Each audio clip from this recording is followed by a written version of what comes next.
तो भगवान बिहारी जी ने जेल में जन्म लेकर के ये संदेश दिया है, अगर कोई इस संसार में आया है तो उसे बंधन स्वीकार करना पड़ेगा।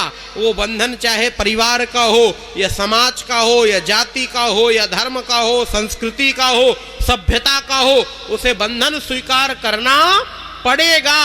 अगर बंधन स्वीकार करेगा तो उसका मूल्य होगा, बंधन स्वीकार नहीं करेगा तो मूल्य नहीं होगा।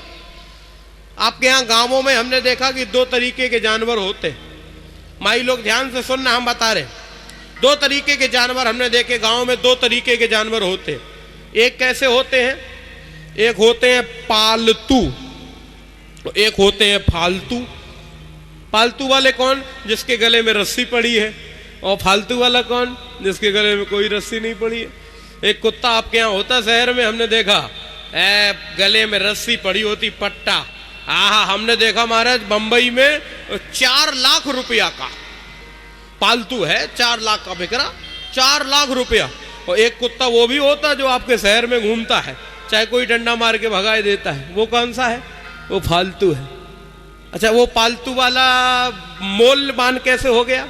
बोले नहीं नहीं नहीं महाराज, उनका कुत्ता है, उसके गले में रस्सी पड़ी है तो वो पालतू है। तो प्यारे कानपुर वालों, हम आज की कथा के प्रारंभ में ही आपको बताना चाह रहे हैं, अगर आपको मूल्यवान बनना है, अगर आपको योग्यवान बनना है, अगर आपको कुछ बनना है तो आपको भी गले में रस्सी पहननी पड़ेगी। वो रस्सी चाहे धर्म की हो या संस्कृति की हो या परिवार की हो, समाज की हो, सभ्यता की हो, राष्ट्र की हो, वो रस्सी तो बांधनी ही पड़ेगी। कोई अपने आप को स्वतंत्र नहीं कह सकता।